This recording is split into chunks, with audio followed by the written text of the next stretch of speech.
Welcome back, everyone. It's Charlie. This will be my Black Panther Wakanda Forever video all about Killmonger. So there's a whole bunch of stuff we have to talk about, a whole bunch of Easter eggs, and obviously stuff that's happening in the future. If you're brand new to the channel, be sure to subscribe to get all the videos. Careful for spoilers for the movie. If you haven't seen it yet, we have to talk about a lot of the plot to explain the Killmonger character and what Marvel's plans are for him going forward. Because obviously this is just the tip of the vibranium spear. They have a lot of plans for Michael B. Jordan. He's been one of the best villains that they've ever done, so of course they have lots of plans for his character in the future of the MCU. But during the movie, Marvel brought Killmonger back, confirming a lot of our theories. There were a couple twists, a couple surprises, but I think we all expected him to eventually come back in some way. We're ending Marvel Phase 4, it's the multiverse phase. This is the multiverse saga just in general, including Marvel Phase 5 and Marvel Phase 6. It turns on the multiverse trope. So there are really like two major ways that they could bring him back and explain it within the context of the story. But this isn't meant to be a multiverse movie. Like, it's meant to be relatively self-contained to planet Earth, this one Marvel 616 Earth. So they opted to keep his return within the scope of the Black Panther mythology, and he is a big part of the plot too. Like, a lot of the things that happen during the movie turn based on things that he did during the first movie. It's all of it. Yes. So when it comes time for another king, we will be ready. Another king. Yeah, go ahead and burn all that. Which they actually address when he shows up on screen. At the beginning of the movie, Shuri's trying to save T'Challa's life by recreating the original heart-shaped herb that grew in Wakanda because Killmonger burned all the previous crop after he took the throne in order to prevent exactly what wound up happening at the end of that movie, somebody else taking more heart-shaped herb and being able to challenge him. They don't really get into this during the first movie, but Shuri claims that taking a double tap of the heart-shaped herb would be enough to save him. We've never seen somebody in the Marvel movies do that before. T'Challa took the heart-shaped herb, but then took an anti-serum so that it would leave his body for the challenges that he fought against both M'Baku and Killmonger, and then just took it back again to bring him back to normal power levels. The way Shuri talks about it, both her original strain that they had in Wakanda that Killmonger burned and the alternate strain that Namor's people have, the underwater strain, have a lot of hardcore regenerative qualities. So taking more of it is sort of like a super regenerative drug. In the comics, it's meant to be so powerful that if you take it and your body can't handle it, it'll wind up killing you. Like, we have Hugh Jackman's Wolverine coming back. In the Logan movie, he actually takes a version of this that basically supercharges his abilities, but it will also kill him. Like, that's the whole idea. He took so much of it that it would kill him. The heart-shaped herb is so powerful that if you just started to chug gallons of it, it would probably kill you. At least at the beginning of the movie, she doesn't have enough genetic material from the original plant to recreate it successfully, but she does wind up using Namor's strain of the underwater heart-shaped herb. It's a slightly different version, but it's close enough biologically that she's able to use that genetic material to recreate a hybrid strain. So the version that she winds up creating isn't the original version they had in the first movie or for the past 10,000 years, because Bashenga lived about 10,000 years ago when he first took it. It kind of makes you wonder if the powers that she's going to get from this are going to be a little bit different. They can play with that in future movies. Like, the whole idea is that it's not meant to be the exact same formulation that T'Challa took. So theoretically, it would have slightly different effects on her body or anyone else who took it subsequently. Like, eventually T'Challa's son is going to wind up taking it when he takes the mantle of Black Panther when he comes of age. But the idea, too, is that he was born of someone who had the heart-shaped herb in him. So in the way that Namor was the child of people who had taken the heart-shaped herb, it's also possible that T'Challa's son has some low-level powers, just biologically he was born with. I don't expect them to call him a mutant specifically, because in the comics, he is Azari, the son of Storm and T'Challa, and that's how he's a mutant, like he gets her mutant powers. But as far as we know, Nakia doesn't have any mutant powers. So when she takes this new hybrid strain and enters the ancestral plane, she sees a version of the flooded throne room, because the ancestral plane, as we learned during Moon Knight, and this is meant to be true of all versions of the afterlife, alternate dimensions where your consciousness goes after death, just based on your belief system or contracts you've formed with gods or other really high-level celestial beings.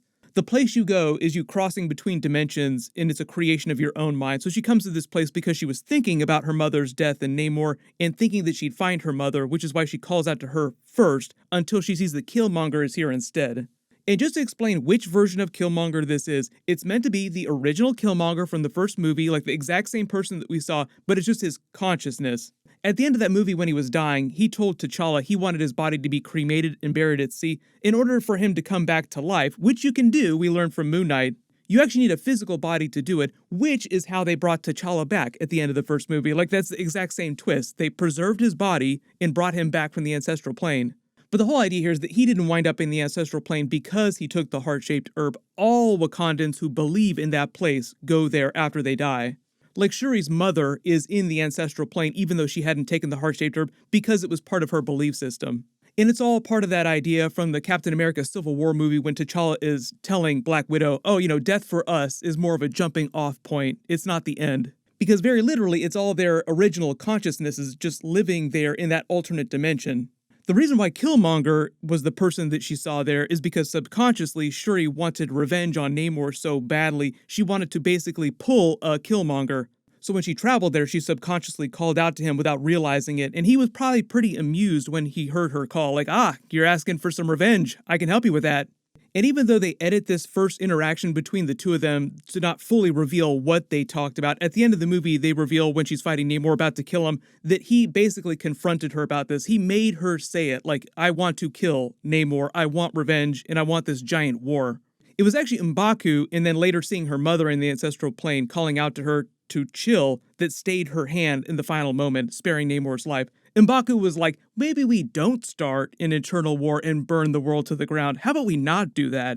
Because of Namor's mutant powers, his elongated lifespan, his ability to fly, like all the things that he has through his mutant powers, his people think of him as a god. And if Shuri were to kill their god, it would turn into this holy war for them, and that's where they get to eternal war, where they basically wind up burning the world to the ground with collateral damage.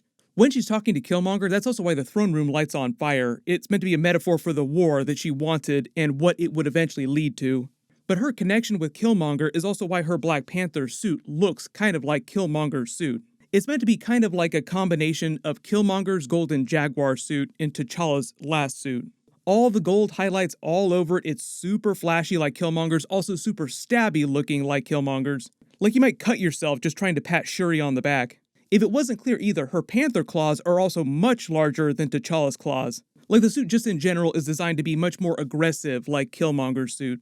So the whole idea now going forward is that Killmonger is just available to come back in future movies. I think the idea is that he could come back in Black Panther 3, most likely the Black Panther movies, but also potentially other movies as well, and probably Avengers 6 Secret Wars.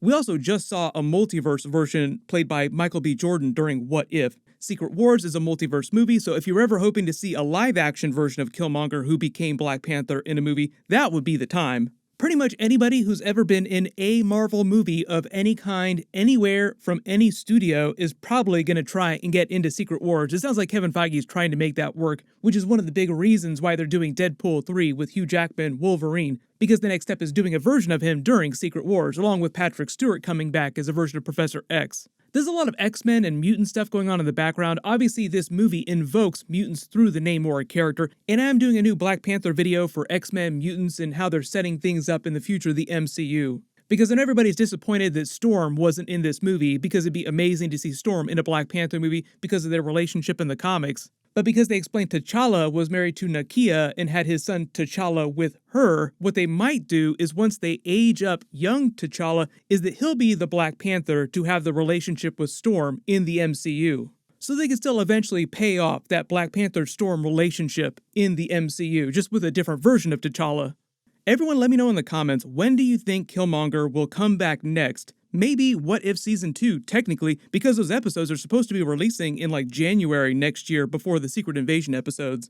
Most likely Secret Wars after that. I don't know if they'd be able to release Black Panther 3 before Secret Wars comes out, so they might just wait till right after Secret Wars to release that movie.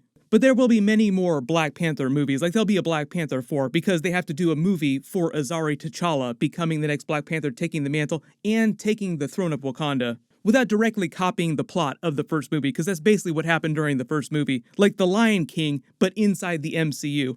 Like, give me the Lion King movie, but with Marvel characters. Now they're kind of doing it again with T'Challa's son. Baby T'Challa just can't wait to be king and avenge his father someday. I just posted my full post-credit scene video about T'Challa's son and what Marvel's plans for the future of that character are. Click here for that, and click here for my full breakdown, Easter eggs, hidden details from the entire movie. Thank you so much for watching, everyone stay safe, and I'll see you guys in the next one.